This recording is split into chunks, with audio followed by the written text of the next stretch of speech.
Good afternoon, everyone. Thank you so much for joining us today for another IPDAE webinar Wednesday. Today's webinar, Get There with Strong Mathematical Reasoning Skills.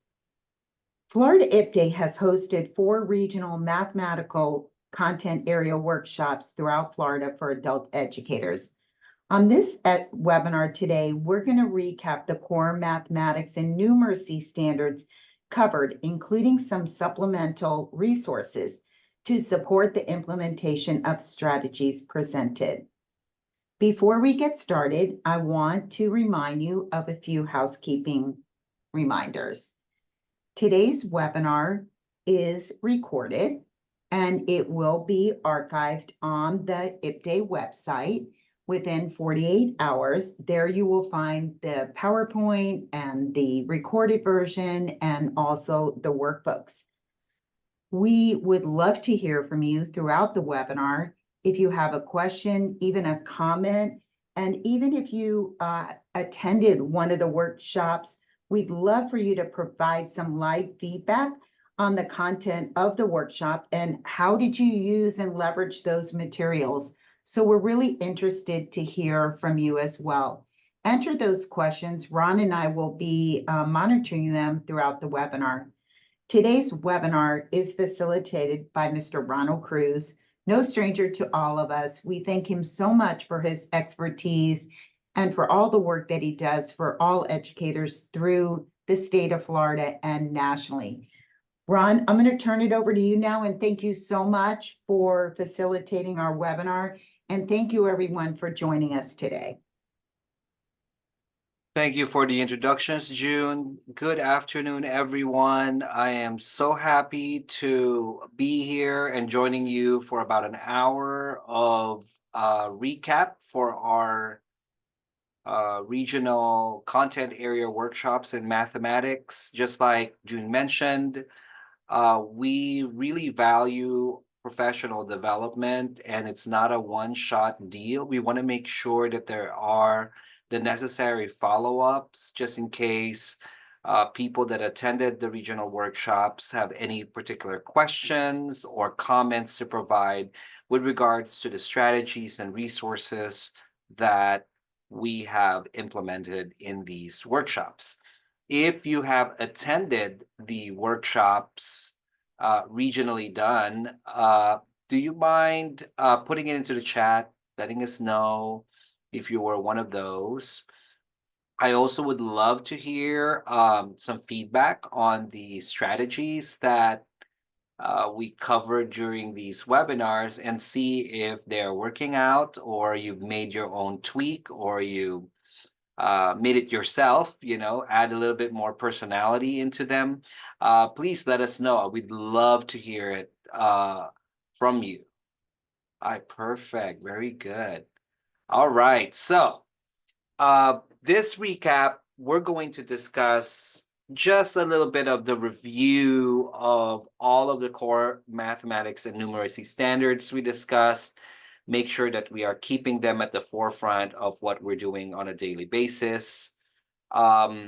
Secondly, we're going to touch up and review some of the mathematical thinking and reasoning standards that also is guiding our students in performing more and better in these standardized assessments. We will talk about some retention strategies. We'll just review a little bit of that and just make sure that these retention strategies, you got it down pat. So just in case you have any questions, we can go back to them and really provide some necessary reinforcement. The exploratory and learning activities, including instructional resources and manipulatives. We're going to run through those a little bit, provide you with additional instructions on how you can better use them in your classroom instruction. And then we'll cap it up with IET and cooperative learning strategies so that we can continually support the initiatives at the state level on promoting IET programs across the state. And then we'll take about a couple of minutes of your time towards the end while I'm providing the summary to get your feedback with regards to this webinar. So without further ado, let's go ahead and begin. So with regards to the core and mathematics and numeracy standards, there are a few things that are new. The mathematical thinking and reasoning standards that I mentioned earlier are habits of mind that you need to incorporate in your daily instruction. These mathematical thinking and reasoning standards are not directly assessed on standardized assessments, not on the TAPE, not on GED or CASAS goals. However, they dictate how well your students are going to react to the stimulus material and these assessments. So mathematical habits of mind allows the student to be a little bit more resilient and persevere in obtaining the correct answer or obtaining a solution or solving the problem. Fluency has always been at the forefront of our challenge as educators. Our students can perform the operations and the tasks we ask them in class, but they just take too much time. So therefore, in the standards, fluency expectations are started at an earlier level so that teachers will have more time to emphasize and focus on fluency expectations. Last but not the least, there are fewer standards in our math standards curriculum framework so that the teachers could really target those essential underlying mathematical concepts that students need to master and perform in the assessments. So here are what I'm talking about as the mathematical thinking and reasoning standards. So I'm just going to let you read silently as I read out loud. Actively participate in effortful learning, both individually and collectively. Demonstrate understanding by representing problems in multiple ways. Completing tasks with mathematical fluency. Engage in discussions that reflect on mathematical thinking and others.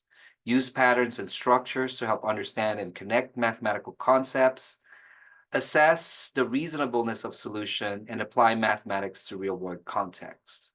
Like I said earlier, some of these mathematical thinking reasoning standards are not directly assessed. However, they dictate how successful your students are going to be able to obtain a solution on various problems on the test and also in real life. So as you can see here, we have some fluency expectations here incorporated in the reasoning standards. Assessing the reasonableness of solutions. I know the students may not think that this is very important. It's very time consuming, especially when you're on a time test. But assessing the reasonableness of solution ensures that the answers that you know are correct are really correct, and you're not missing those questions just because of careless mistakes. Most of the questions in standardized assessments apply mathematics to the real world. All the more important that mathematical thinking and reasoning standard number 7.1. Now, with regards to the organization of the strands, no strand was eliminated. They were just chunked together. So the number system and the number operations go together in one strand. There is no point in separating them in two different strands. It'll allow teachers to be able to associate concepts on the basic numbers, base 10, and how it plays out to the entire number system. Fractions is a strand on its own, whereas algebraic reasoning encompassed three various strands in our previous standards. We have the operations in algebraic thinking, we got expressions and equations, and then last but not the least, ratios and proportional relationships, all of which use algebraic reasoning in all of their strategies and therefore need to be clumped together so that students do not see any difference in attacking or understanding these concepts. Functions, measurement, geometry, data, and probability, other than the change in the actual name, they pretty much represent what the previous standards stand for. Now, what we did in our regional workshops is we mapped out at the various NRS levels of ABE where each of the strands, where each of the strands are being covered. So as you can see, there's such a thing as too early to cover, such as fractions are too early to introduce at the level 1 NRS, and functions are too early to introduce prior to a level 4 NRS. So really, you're not shouldn't be touching on functions if your students are sitting at a level 2.5 or 3. That's too early because they still need some reinforcement in the basic concepts that build the foundations for understanding functions. Now, as you can see, as we go into the NRS level 4, fractions is no longer assessed directly or emphasized because we assume that the fractions, the mastery of fractions will continue to endure at this level.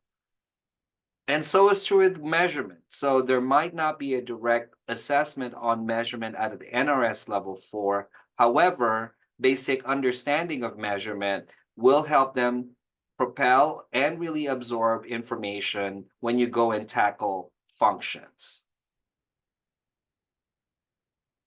So now what I did is, as I explained in the regional workshops, we took all of the approved standardized assessments for the state of Florida, at least the most popular ones. And we found the intersection between all three assessments, whether it's CASA schools for mathematics, the GED mathematical reasoning test, or TABE 11-12.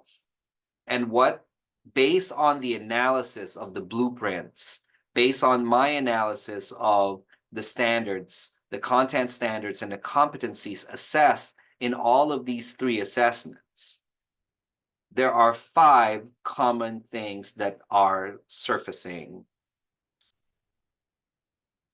So let's take a look at those 5. One is numerical operations. Second is algebraic expressions, followed by geometry, statistics and probability, problem solving, and reasoning. These 5 items make up the vast majority of questions in these assessments. And so if you are a teacher that is pressed for time and you wanted to maximize the benefit of time with your students, if you had to focus on a select handful of skills, we need to focus on these 5 because they will endure throughout their life in adult education.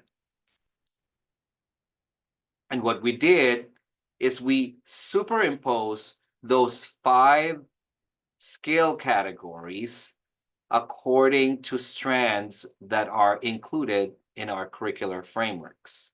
And as you can see, there is enough coverage, meaning at every strand is covered by the 5 key concepts that I highlighted.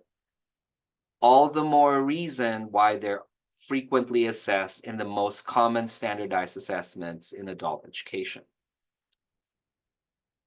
So now, how do we promote mathematical thinking and reasoning? We talked about how critical thinking in mathematics is just like critical thinking in any subject area, okay?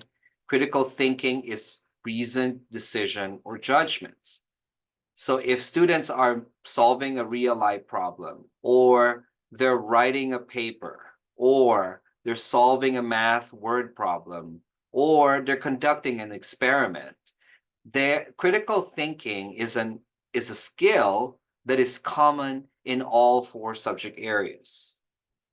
All the more we have to reinforce critical thinking in mathematics because it's very important. Why is it important? It leads to students having some sense in logical reasoning. It allows them to systematically think about how to approach a problem. It allows them a higher level of comprehension when reading word problems. And and of course, most importantly, it will help them find that solution. In other subject areas, we also talk about analyzing information, identifying patterns, evaluating solutions.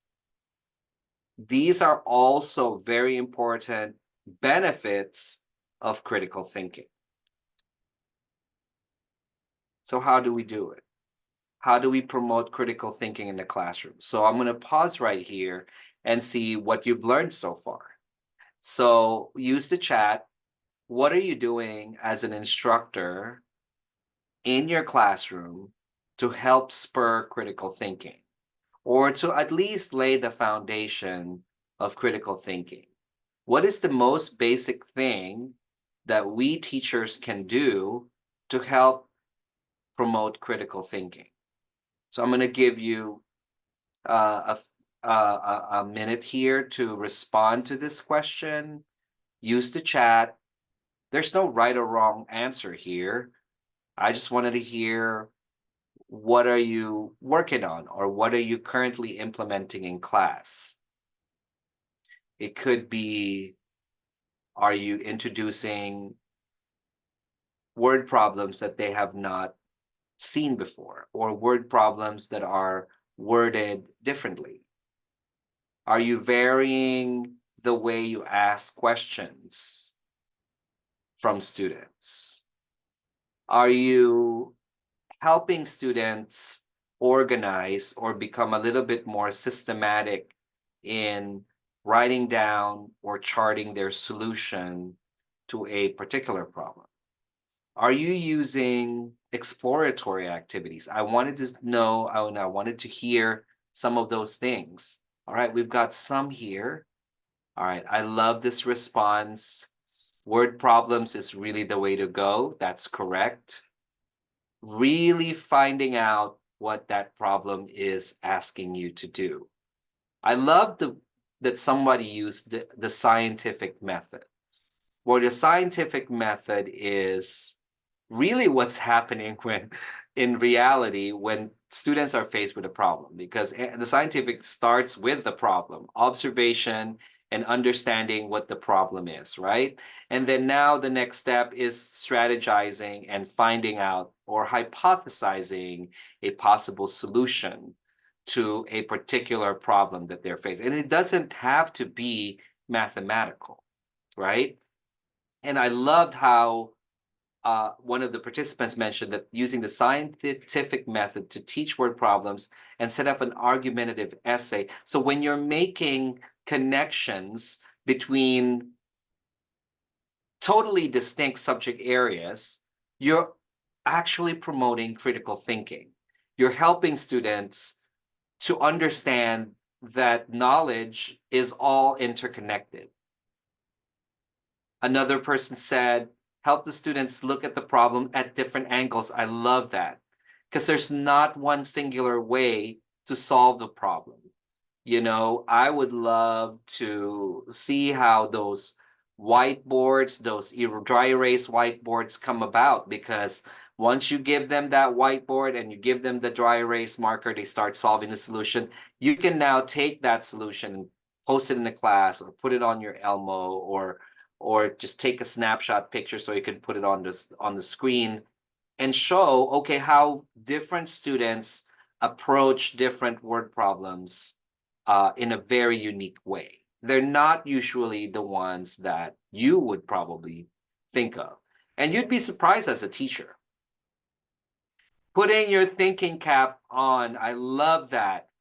So the mere fact we're saying the word thinking cap is signaling to the student that, okay, we're going into a direction where you're going to have to use everything that you know, everything we practice, including your background knowledge of the world. And we're venturing here. Let's put this thinking cap. This thinking cap's going to put it all together and make the connection, right? Oh, yes. Somebody said, ask students if their answers are reasonable. Ask them, where did you get your answer?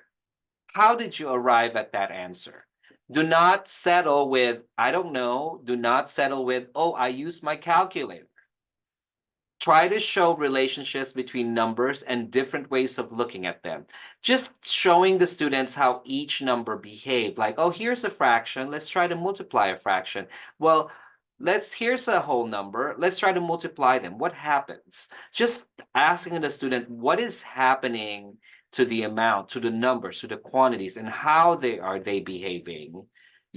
Just taking a pause and stopping and thinking of the automaticity of math rules and algorithms, and just like, let's just observe what happens. It's nothing's preventing you from breaking some of the rules and say, okay, let's just not solve this problem. Let's just observe. What if I tried doing this? Sometimes students learn more about, okay, well, what if I did this? Okay, how do you get out of this situation? What if I didn't convert? Would I still be able to arrive at the same answer? Yes, of course. And some students, they don't understand that. They think that how to solve a problem comes in a linear fashion. And if I skip a step, that I'm not going to be able to make up for that step later on. Last but not the least, open discussions about word problems. Just posting the word problem and say, what do we know about this, right?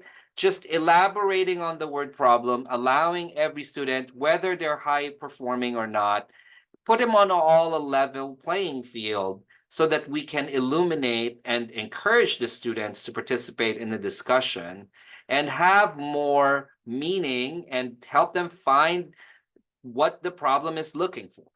Great responses, guys. I can tell you are all purposely thinking about how can I just continually promote and focus on critical thinking in my classroom. Great responses. Now, if you have not had the opportunity to attend the regional workshops, we have included in the workbook a list of 100 questions that you can ask your students to help spur mathematical discourse and critical thinking. Okay, so there's a lot of those questions that we put in on the workbook. If you did not attend the regional workshop, all of these questions are included in the workbook that you can download from this webinar. So when you go into the webinar page, when you first sign up, or when you go back to look at the archive webinar, you can download the workbook that I developed that came along with this, and they'll give you questions that you may not have thought, okay, I didn't know I can ask this question. So take a look, give it a try, see what types of responses you get, right? I can guarantee you that if you start using at least a handful of this question and make it a habit, you're already addressing multiple areas of the mathematical thinking and reasoning standards. Now let's talk about retention, because students always forget what they've learned in class, and they always forget it at the time when they're about to take the tests. So how do we improve that retention? We talked about it in the regional workshop, and we're just going to do a quick review. One of the strategies that I suggested, and again, I wanted to see how this worked out, is spaced learning. Sometimes overdoing something like, oh, let's just keep on doing and keep on hammering multiplication facts, keep on hammering fractions day in and day out until they get it. Sometimes that doesn't work. Sometimes, as a teacher, you need to learn how to stop and say, okay, I've done enough. Let my student's brain take a little bit of rest and a little bit of break from this topic, and then we'll just pick back up next week. Those are really cool strategies to implement, because spaced learning is a research-based strategy that can help your students retain information longer. Talk about putting that skill under the long-term memory rather than the short-term memory that we're so used to. We discussed the use of mnemonic materials, memory aids, visuals that help summarize or recap various strategies and steps in math, just like cubes. We talked about different visuals, right? That work really well for students, especially when they're on a bind. I forgot this, I forgot that. These are things that already exist. A lot of these are posted and included in your workbook and included in the workbook for this webinar if you have not attended. And this was the most fun I've had in, when we were doing the regional workshop, is when we were doing math hacks. So there are a lot of math hacks on TikTok that show students the fastest way to obtain or solve multiplication facts. And there are so genius, well done. It's based on path patterns, it's smart math, So at the point where you're like, okay, there's no point. Students cannot memorize these facts. Let's just go with these hacks, right? And see if students can get through, especially the ones that are a little bit more difficult, like multiplications by 11, multiplication facts by 7, 8, and 6. Those three families of multiplication facts, students have a very difficult time to memorize those. And sometimes on a non-calculator test, it puts the students at a huge bind. They know it, they just can't recall it. And by the next thing you know, a minute, 2, 3 minutes have passed, and they're still trying to figure out a multiplication fact that they couldn't recall. So you can see how that could be very frustrating for the student. Now, with these math hacks that we've shown on the region during the regional workshops, your students will be able to decode some of those math facts, especially the ones that are very difficult to memorize. Now, for those of you that did not attend the the regional workshops, the links to all of the math hacks are still included on the workbook for this webinar. Another thing that helps with retention is really making a connection to the math that the students learn to things that they encounter in life. It's things that they're a little bit more familiar with, like theme parks, or like going to the doctor, or medication, or the news, or travel, or money. So these are different things where math has a really huge application. It plays a big role. Oh, I forgot about hurricanes and weather. We're in Florida. So, and put that together and make the connection between, okay, it's important to know linear equations and how to solve linear equations because they apply to this, and actually show a word problem pertaining to that particular application of math to a real world. Because that's the only way students will be able to remember some of these things. And then later on, I'm going to talk to you about taking that to the next level and even make it more memorable, make problem solving a little bit more memorable for your students. Before we jump to that, I also wanted to let you know, or really recap, what have you done with these manipulatives? Because we've covered and provided you with some free manipulatives during the regional workshop. For those of you who attended, please share with us how you've used these manipulatives already. If not, let us know as well. We can probably talk about that. And then for those of you that have not attended a workshop, what types of materials and resources, other than the textbook or the workbook or a worksheet, what other resources have you used in class? So I'm going to pause right here for a minute and let you guys type into the chat. What instructional resources have you used? Have you used manipulatives in class? If not, why? I want to know why, because I wanted to at least direct you point you in the right direction as to how to make it more usable, less stressful to use on the part of the teacher. Okay. So how have you what are you using on top of on top of worksheets, on top of textbooks? Are there any special tools that you use in class that maybe we can think about maybe procuring for you on the next round of regional content area workshops? So let us know into the chat. I'd love to hear those. But while you're typing in those manipulatives and resources that you're using in class, I just want to take a little bit of a moment to again talk about the matrices. I hope that you have taken a look at the matrices. And not only that, I hope that you've downloaded your own copy, because who has time to read 30, 40, 50 pages of your curricular frameworks, right?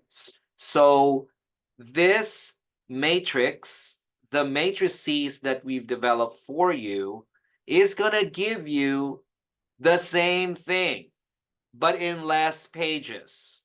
And if you're not happy with that because the font is too small, we even provided you with a poster so that you can enlarge it to whatever size you want, right? So this is going to play a key role because a lot of adult educators do not have enough planning time. We don't have time to read, but we want to make sure we're teaching the right stuff. We want to make sure we're targeting the right skills.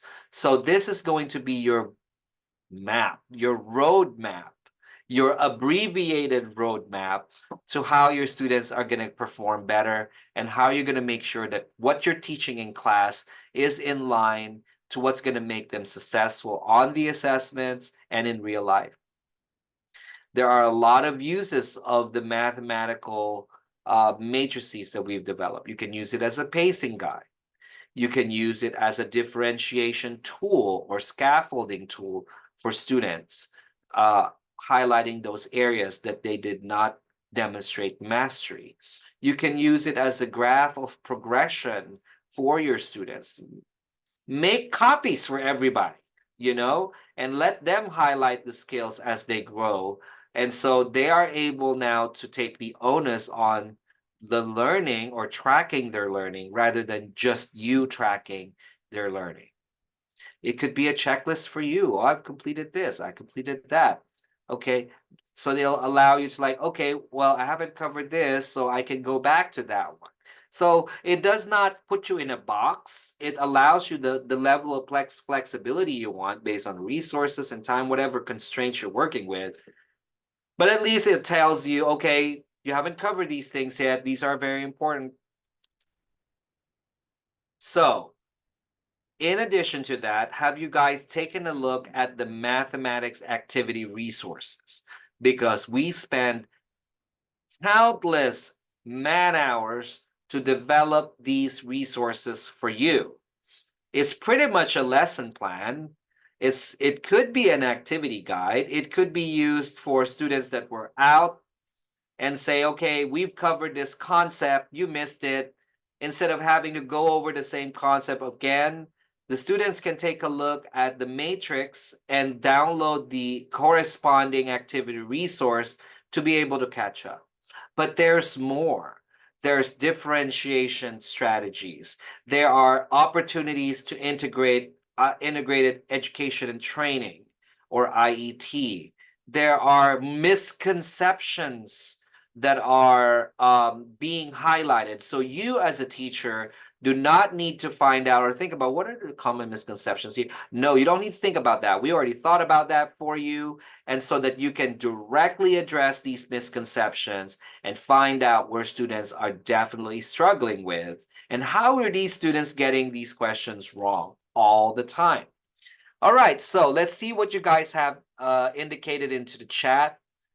And by the way, there's a previous comment on internalizing a set of questions, help them think. I love internalization, like putting yourself, and this will play out into the next slides that I'm going to cover. So hold on, because again, I'm going to tell you, we'll take internalization to a whole new level later on.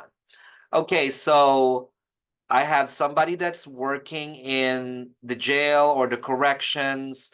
Yes, we understand that manipulatives are very scarce in the jails, and therefore some manipulatives are not allowed because they can hurt someone, or they're just not allowed. So what the good thing is, some of the manipulatives we provided during the regional workshop, most of them except the lanyard is corrections approved, so you can take them in and out and use them in class. But one strategy here is chronology. I love the chronology, the GED card game, very good. Using timeline. A timeline is a very good resource and manipulative. Uh, Counting. So manipulatives don't have to be expensive. They don't have to be these fancy objects, right? They could be regular things that you can see in your household. Okay. Well, except in the jails, you're going to have to figure out which household items you can bring, because then you have to think about that. Connecting cubes, those are all really great. Fractions and decimals, fake coins, they come a dime a dozen. You can buy fake coins at the dollar store. And now you already have something that could help your students practice decimals, addition, multiplication. Okay. And then PHET. Very good. I have heard about this website. It's a fraction number line. It's a lot of virtual manipulatives, simulations. Those are really awesome, especially if you have access to technology in your classroom. Whatever you can do, as long as you're taking them out of the worksheet, out of the workbook, because students cannot see the real world and the application of math if you strictly rely on textbooks and worksheets. Now, these are some of the resources that are available that we provided during the regional workshop. But let me just mention to you, these manipulatives are very inexpensive, and usually you can buy them in sets under $7. So take a look. I'm not going to advertise where you buy these, but you can look them up online. You can Google these manipulatives. These handy dandy magnetized erasers is a lifesaver for me and my classroom, especially when you're using dry erase, coordinate grids, and number line. Everything is erasable so that you can keep reusing the same material without having to kill Mother Earth with the number of copies that you have to make.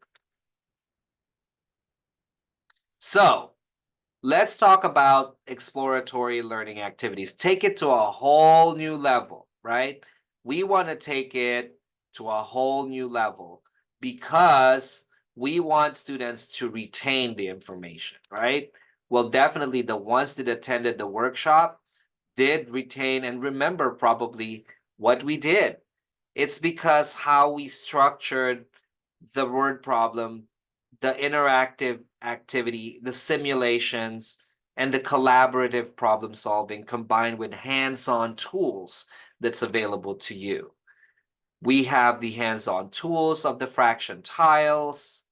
We played interactive games with spinners. Then we also have an app that I hope you've tried it. I want to know what level you are in Pythagoria, because I hope you've beat me already, because I haven't had time, I haven't been playing. But if you're new to this app, here are the QR codes. You can use your phone, download the app into your phone, and let me just give you a word of caution. It's very addicting to a math teacher, and I could see how students can also get addicted to this app.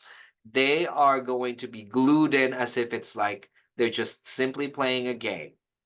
But what they don't know is it's improving their thought process, their analysis, and also their strategies for tackling geometry problems.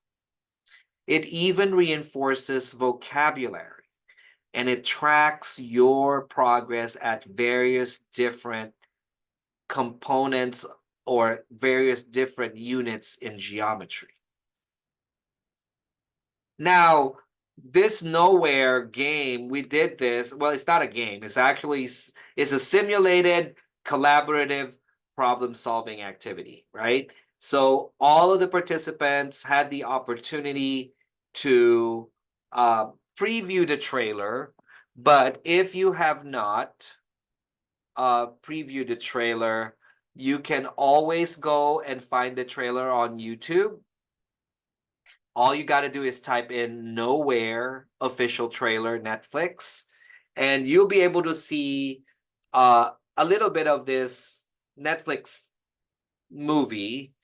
And then we turned the next Netflix movie into a collaborative problem solving where we are now part of the movie and we're trying to save Mia. And so hopefully you guys still remember, for those of you that are that were in the workshop, know how memorable this word problem solving is. But I've tried it with my students and it was very memorable. So Nowhere is the title of the movie. And what we did is we predicted how much time Mia has, who is trapped inside a sinking shipping container, using algebraic modeling. So it was so much fun. People are getting stressed. We've had a really good mathematical discourse because I wanted them to use the mathematical discourse question as they were talking to each other. It was an added layer of challenge. But yes, it was a really good movie.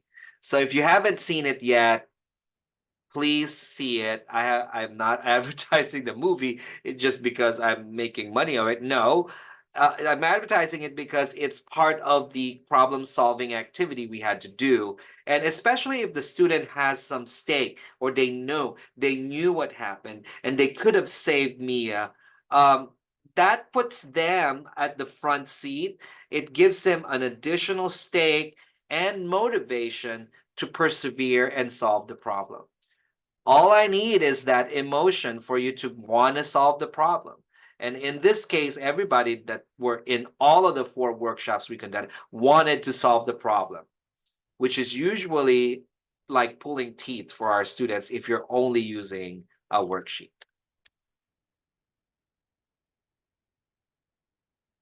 So now, which simulations and activities have you implemented in class? I wanted to see if you've done something similar like this, something interactive, something fun, something a little bit more that that took your students out of their seats, right?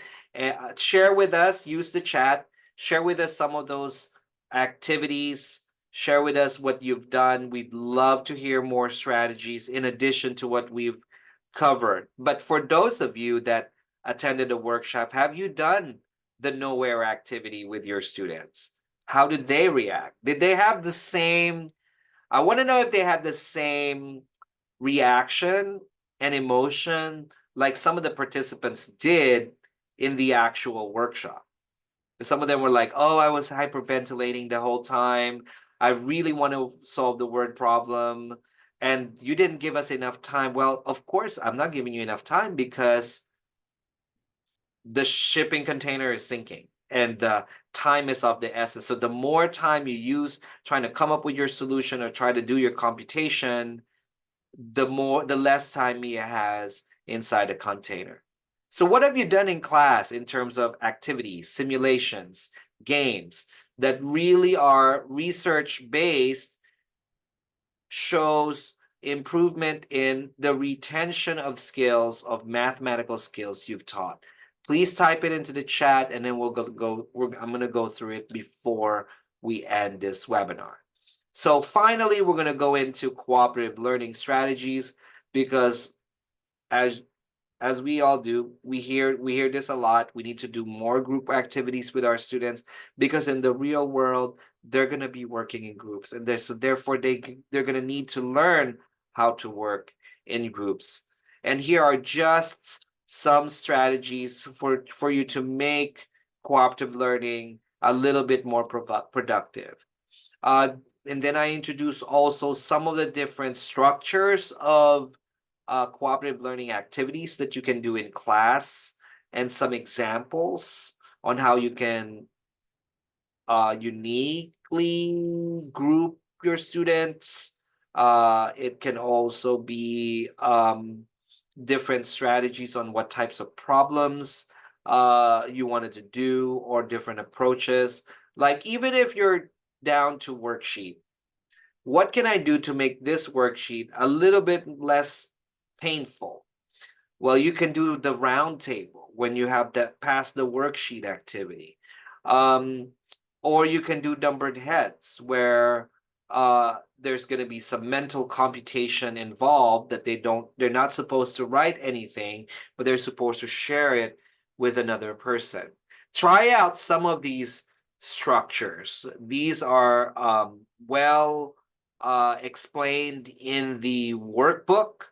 So if you want to try them out, please refer to your workbook. Please refer to the handout that goes along with this webinar. Try them out. I wanted to know how you implemented them. So when you're contextualized, and so now we're going to pivot into IET. As we all know, our state is focusing on implementing, supporting, and developing new IET programs. They're just great programs. They allow our students to maximize their time in adult education. It just breathes new life to adult ed. For those of you that do not know what IET is, it's simply the integration of three bodies of knowledge or learning. One is what you're already teaching, the knowledge of adult education, the four basic content areas, literacy skills, literacy strategies, English language learning. And you're taking that and combining that with a workforce training program. It could be EMT, it could be nursing, it could be carpentry, it could be technology, whatever it is, right? And we take that workforce training, and when we also include and incorporate workforce preparation, because what's the good of learning and getting a credential if we can't even land an interview, or we're not even prepared on how to apply for a job? So all three components play a role in an IET program. It's seamlessly integrated. And this is how it plays out, you know? So workforce training strategies also have mathematical application.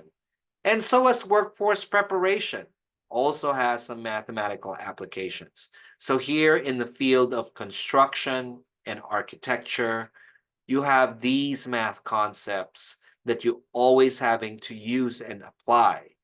But also, you're going to have to apply time management, resource management, technology use, and most importantly, critical thinking in trying to land that job and keeping that job. Let's look at healthcare. These are the math applications of into healthcare. Finding a temperature, different rates like blood rates, blood pressure, volume, frequency, graphs. A lot of the information about a patient's health is displayed in a visual manner. So we need to understand how to analyze or read a graph. Everything is in percents, like, oh, what's the percentage that I can survive through this surgery? Or what's the percentage of success rate in this type of particular procedure or medication? Statistics and probability is combined with percents in that example that I just said. And then last but not the least is proportion, especially when you're going into medicine or pharmacy tech, where you're having to mix different solutions, different mixtures to obtain the right composition. That comes very well your knowledge of proportion is very handy in those trades. And then let's take a look at culinary arts. all the more important you have to learn and master your fractions, because everything come in fractions.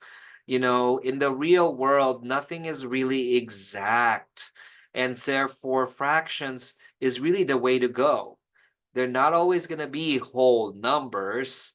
And then, of course, you need to know how to measure volume, how to create ratios and proportions when you're trying to, let's say, increase the number of serving or decrease the number of serving. So you have a recipe that you learned in class and you wanted to prepare just one. So you're now decreasing the number of servings. So how are you going to perform those and still maintain the taste and the consistency of the recipe that you liked? So there's so many more applications, right? There's so much intersection between practical trades and mathematics. So it shouldn't be such a great stretch for us instructors to do and make the connection and promote them through IET. But for those of you that are IET instructors, you have a contextualized lesson template that you can always use to organize all of your IET planning. So this template is included in the worksheet or workbook of this webinar, and is also included in the regional workshop workbook. And last but not least, just want to remind everybody that your portal account is your portal to success. Your portal account is where you can get and download PowerPoint slides of the full regional workshops, all of the notes and the guides that I've developed. There's even separate activity templates if you didn't want a particular template included in the workbook, because it's got a page number and it's got a different header. You just want the activity template blank, it's there. If you want a sample resource activity, it's there. How to get and access the resource activity, it's there. The lesson planning template in Word, it's there. All of the links to online resources, including the TikTok videos, the Instagram videos, the YouTube Reel videos, those are all included into the workbook, so you don't have to search them on your own. If you have any questions on how to set up your own IPDAE portal account, please email info@floridaipdae.org. I'm going to pause right here and see if anybody has any questions with regards to all of the information we discussed today. I would love to hear any questions or any feedback from you based on some of the strategies and the resources that you've applied in your classroom. Keep those comments coming. Now we are at the end of our webinar. I know 1 hour just already passed by so quick. We wanted to hear from you. So in your on your screens is going to pop up a brief survey. It's a quick 2-minute survey. We want to know what you think. What do you think about this webinar? Has this helped you refresh your memory? Has this helped reinforce some of the strategies that we discussed? And if you have any more questions, feel free to just keep typing into the chat until the full end of this webinar. This one will be immediately closing as soon as you hit complete. And so after that, I'm just going to look at a couple more questions here. Oh, they're not questions. They're just comments. Thank you so much for the time, guys. And that is it for me. I appreciate the 1 hour we spent together. I will see you again on our next webinar here on floridaipdae.org. And before you leave us today, I want to remind you that on February 13, our Tech Tuesday webinar is up for you to register. It's going to be teaching speaking, confidence, accuracy, and fluency. So I really hope that all of you and your staff can join us February 13th for Tech Tuesday. Until then, we wish you all the best, and thank you for joining us today. And thank you, Ron, for facilitating our webinar.